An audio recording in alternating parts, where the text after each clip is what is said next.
It begins here, in the misted hollows of the Appalachian Mountains, where the sun struggles to touch the earth, and the wind carries whispers older than memory. For generations, these hills have kept their secrets close, wrapping them in fog, in the gnarled roots of trees, and in the quiet desperation of families who live in the shadows of forgotten valleys. One secret, however, did not stay buried. One secret, unearthed decades later, would shock the world, not just because of what it revealed about a small mountain community, but because it exposed a truth about human nature that people across the globe were not ready to confront. It began with a diary, discovered in a crumbling cabin filled with words that should have never been written, detailing rituals, disappearances, and a darkness that seeped into the hearts of the people who lived there. The diary belonged to a man named Elias Whittaker, a recluse whose family had been in the Appalachians for centuries. His handwriting is jagged like his thoughts, sometimes frenzied, sometimes chillingly precise. What he recorded was at once mundane and horrifying, a litany of family tragedies, strange rites performed under the cover of night, and hints of a network of individuals who had, for generations, exploited the isolation of the mountains to conceal crimes that could never be spoken of outside the hollows. At first glance, it might have seemed like the ramblings of a disturbed mind. But when investigators cross-referenced his notes with missing persons records, with abandoned homes, and with oral histories that townsfolk barely whispered, the picture that emerged was far more real and far darker than anyone expected. The Whittakers, it seems, were not merely a family, they were the keepers of a secret so old it intertwined with the very founding of the region. And when that secret leaked beyond the mountains, when law enforcement and journalists began to trace the roots of their revelations, the implications rippled outward, touching lives in ways unimaginable. By the time the world learned of the Appalachian secret, it had already begun to reshape our understanding of the mountains, of isolation, and of the depths of human depravity. And yet, for all the headlines, for all the shock, there was still more lurking beneath the surface, things that the diary could not capture, things that the mountains themselves seemed to swallow whole. No one expected the secret to come to light, and no one expected the consequences to be global. The mountains have a way of erasing footprints. Trails vanish, cabins rot into the earth, and memories fade like smoke. But some things cannot be forgotten, not entirely. Even as Elias Whittaker's diary surfaced decades later, locals whispered about strange happenings that never made it into print. Odd figures glimpsed at twilight, hollow screams that carried across ridges, livestock disappearing without explanation. The Appalachians are vast and lonely. In that isolation, fear becomes tangible. It clings to the air, to the soil, and to the people who dare to live there. For centuries, families like the Whittakers exploited that fear, not with guns or violence in the conventional sense, but with something far subtler, a manipulation of what it meant to belong, to be chosen, to survive. What Elias documented hints at this slow, insidious control. There are entries describing tests administered to children who were taught that the world outside the hollows was cruel and untrustworthy, that outsiders would never understand, and that the mountains themselves were alive, watching, judging. He wrote of nights when the family would gather in hidden clearings, performing rites that seemed almost ceremonial, yet carried an undercurrent of menace. Names of missing neighbors, distant cousins, and itinerant travelers appear throughout the diary, often without explanation, just dates, times, and cryptic annotations. Stayed, she learned. It is done. By the time investigators pieced together these entries with local legends and missing person reports, a horrifying pattern emerged. The Whittakers had been more than a family. They had been a network, a shadowed authority, in their corner of the Appalachians for generations. Even those who left the mountains were not free. Stories abound of former residents who claimed to be haunted by memories of the hollows, who reported seeing figures in the fog, or hearing voices calling their names from forests they hadn't set foot in for decades. Some dismissed these as imagination, the trauma of isolation twisting memory into myth. But as the diary circulated, researchers and psychologists began to ask uncomfortable questions. Could the Whittakers' influence have extended beyond the immediate geography? Could a family's secret, cultivated over centuries, shape behavior, manipulate perception, and even create fear strong enough to ripple across communities far removed from the mountains themselves? And this is where the world began to notice. What started as a local horror story, an isolated family, a few disappearances, had, when examined closely, a footprint that could not be ignored. Something about the mountains had amplified the Whittakers' reach. Something about their understanding of human fear of secrecy had allowed them to become a shadow in the background of many lives, unseen but deeply felt. Elias Whittaker's diary was only the beginning. What truly horrified investigators was how methodical it all seemed, how deliberate. Each generation of the Whittakers had learned from the mistakes of the last, embedding rules, rituals, and codes into the very fabric of daily life. On paper, it reads almost innocuous farming schedules, hunting trips, who tended to the livestock. But hidden in the margins, in shorthand only a family member would understand, were instructions, warnings, and justifications. There are entries describing how to isolate individuals, how to erode trust among neighbors, and how to ensure compliance without leaving evidence. By the time outsiders began to notice, the Whittakers had already vanished into the mist of the hollows, leaving only whispers, burned-out cabins, and fragmented histories. Psychologists who studied the diary describe it as a case study in generational trauma weaponized. Children raised under these rules were not merely conditioned, they were groomed to perpetuate the secrecy.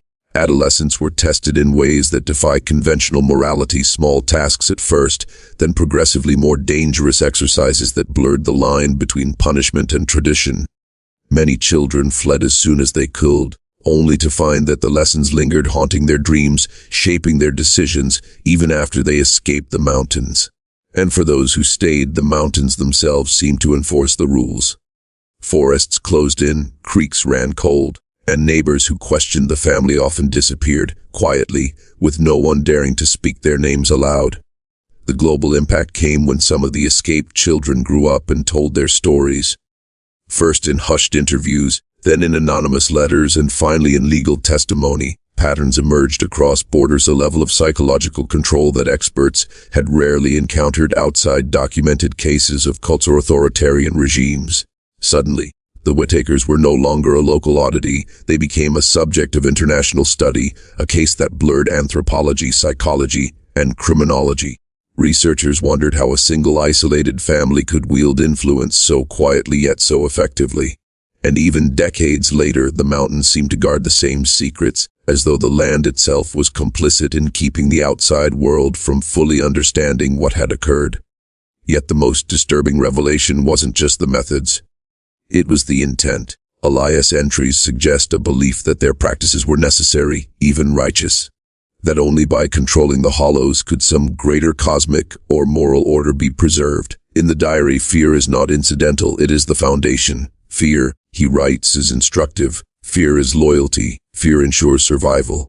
By the time the world began to pay attention, the mountains had already swallowed decades of evidence. Burned-out cabins, overgrown paths, and the hollowed remains of homesteads were all that remained to tell the tale.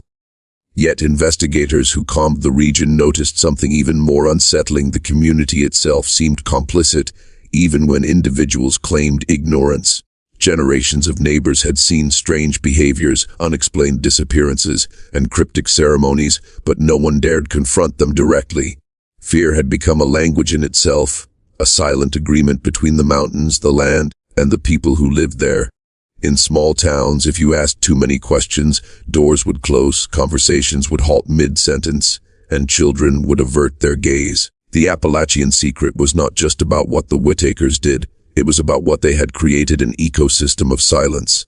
Legends say that some families were given the choice to join or to leave, but leaving came at a cost. For decades, law enforcement brushed off reports as folklore, mental instability, or coincidence.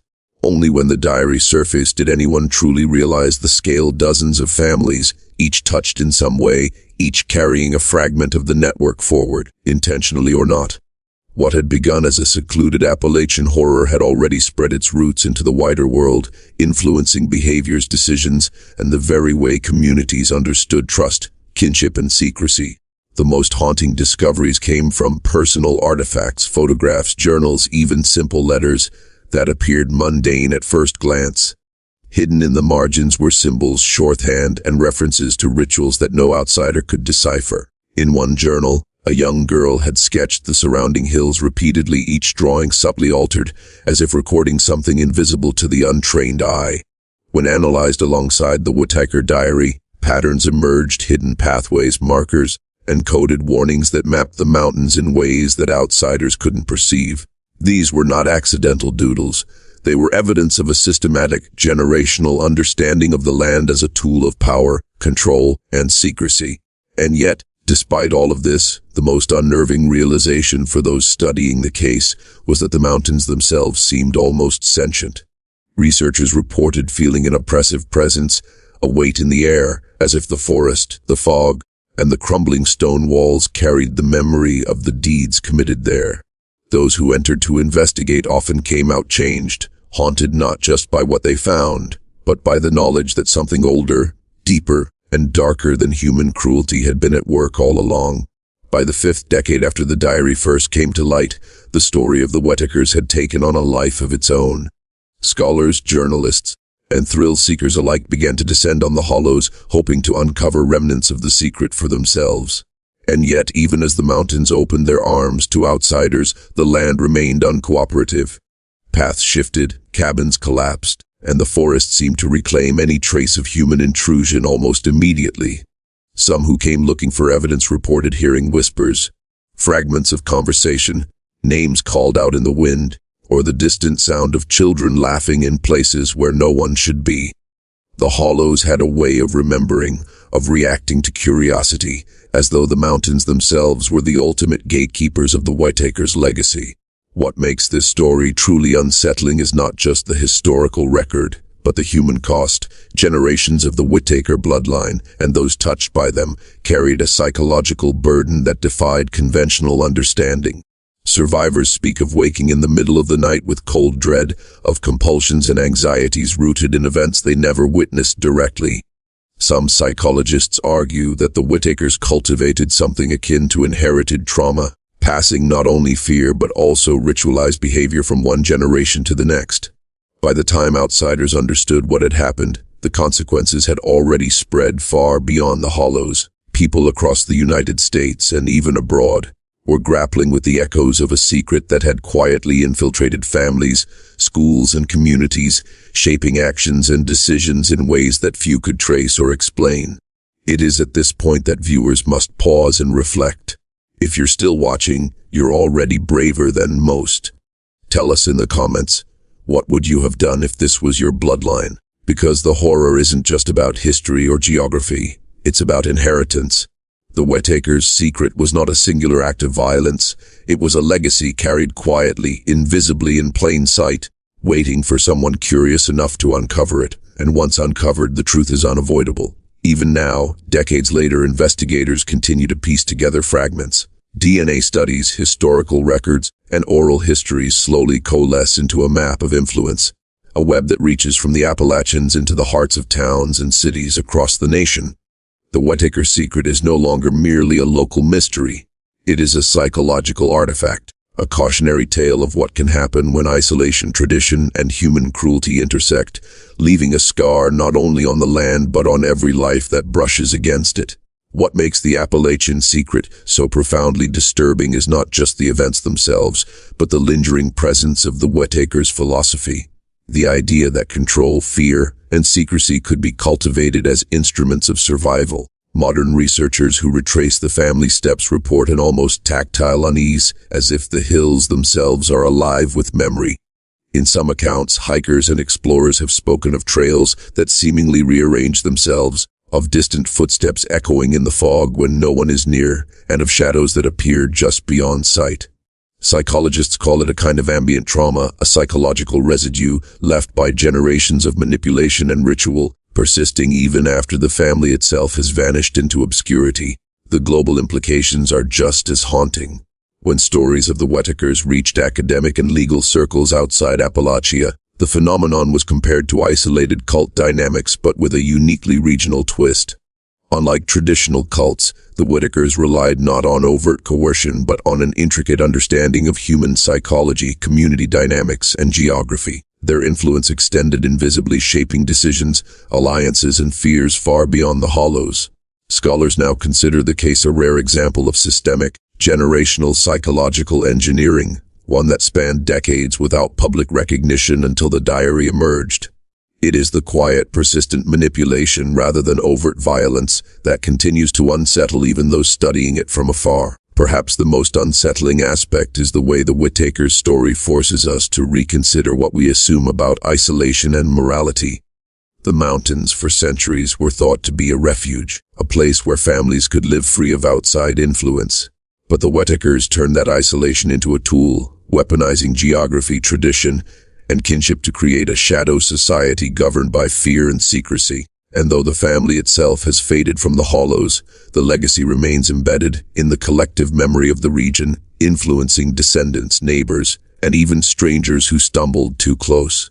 In the end, the Appalachian secret is not merely a historical curiosity. It is a mirror, reflecting the capacity for human cruelty, the seductive power of secrecy, and the ways in which isolation can warp morality. For those who delve into the diary, for those who trace the hills and hollowed cabins, the story leaves an indelible mark, a chilling reminder that some truths buried beneath the earth refuse to stay buried forever. And as the fog rolls through the hollows at dusk, carrying whispers that no one can fully decipher, one cannot help but wonder how many other secrets, just as dark and just as enduring, are waiting patiently, hidden in plain sight. By the time the world fully recognized the scope of the Appalachian secret, it was clear that the Whittakers' influence could never be entirely undone. Attempts to map their activities, to reconcile their records with modern investigations, revealed gaps so vast they almost seemed intentional, voids in time and memory where evidence had simply ceased to exist. Entire generations had lived under the weight of unspoken rules, some complicit, some terrified, and some never even knowing the full extent of what they had witnessed. The mountains had preserved these secrets with a relentless patience, allowing them to fester and evolve until someone like Elias Whittaker decided to document them. And even then, only partially. One of the most disturbing realizations is that the Whittakers' manipulation was not limited to the mountains. Escaped members carried fragments of the system with them, passing down codes, rituals, and behaviors that continued to manifest far from the hollows. Subtle, almost imperceptible, these imprints of fear and obedience began to ripple outward, touching communities, workplaces, and families in ways outsiders could not detect. Scholars now argue that the Whittakers inadvertently created one of the earliest examples of what might be considered a distributed psychological network, an invisible, generational architecture of control embedded in ordinary life. And the more researchers examined the patterns, the more unnerving it became. These were not isolated acts of cruelty, but a sustained, methodical shaping of human behavior, carried across decades and geography. Yet for all the analysis, the human story remains at the heart of the horror. Survivors recount the tension of everyday life under the shadow of the Whittakers, the unspoken rules, the fearful glances, the strange compulsion to obey rituals no one could fully explain. Some tried to break free, only to find that the lessons had already rooted themselves deeply in their psyche. Others stayed, believing, as Elias had written, that the practices were necessary, that obedience preserved order and safety. And for those who dared to uncover the full truth decades later, the realization was inescapable. The secret was not just in the mountains. It was within them, lodged in memory, behavior, and the very instinct to survive. As the sun sets over the Appalachian ridges, casting long shadows across forgotten hollows, one cannot shake the sense that the mountains are watching, that the land itself remembers. The Whittakers may be gone, but their secret endures, not just in the soil or in decaying cabins, but in the human mind, quietly shaping perception, loyalty, and fear. And perhaps that is the ultimate lesson of this hidden chapter in American history, that some truths, no matter how deeply buried, will find a way to rise, and when they do, they are impossible to ignore. And so we arrive at the final layer of the Appalachian secret, a truth darker than any record, deeper than any diary entry, and far more haunting than anyone outside the hollows could imagine. The Whittaker story does not end with exposure or escape. It persists in the shadows, in the fog that rolls over the ridges, in the quiet moments when the mountains themselves seem to breathe. Even today, descendants of the Whittakers, whether aware or not, carry fragments of the same legacy, an instinctual understanding of secrecy, control, and fear embedded into behavior, decision-making, and even memory itself. This is the true horror, that the mountains have created more than a family. They have created a phenomenon, a psychological imprint that stretches across generations, far beyond the reach of law, logic, or morality. Researchers who have attempted to study the full impact of the Whittaker influence are confronted with an almost impossible paradox. The physical evidence is fleeting. Cabins crumble, paths disappear, relics decay, but the psychological and social footprint remains subtle and insidious. Communities shaped by proximity to the hollows exhibit lingering patterns of mistrust, hypervigilance, and conformity. Former residents speak of dreams haunted by the mountains, of echoes of rituals they never participated in, and of a dread that seems too profound to be imagined. And when these accounts are cross-referenced with historical records, diary entries, and folklore, a chilling picture emerges. The Appalachian secret is not confined to a family, a valley, or even a region. It is a blueprint of human control perfected over centuries, hidden in plain sight. Perhaps the most disturbing question is not what the Whittakers did, but why the world failed to notice sooner. Isolation, geography, and the power of silence allowed generations of manipulation to flourish unchecked. And while modern scrutiny has illuminated the contours of the truth, the full scope may never be known. The mountains will not yield all their secrets, and neither will the human mind, which instinctively protects, rationalizes, and forgets. What remains is a cautionary tale, a dark mirror reflecting how fear, secrecy, and inherited trauma can shape lives, communities, and even entire cultures without leaving a trace obvious enough for most to recognize. As the wind drifts through the hollows at dusk, carrying whispers from cabins long abandoned, one thing becomes clear: the Appalachian secret is not simply history. It is a living, breathing enigma, one that continues to haunt the land, the people, and anyone daring enough to uncover it. For those who listen closely, the mountains speak. And if you hear the whispers, if you feel the pull of shadows just beyond sight, remember this: some truths are never meant to be confronted fully, but once discovered, they change you forever.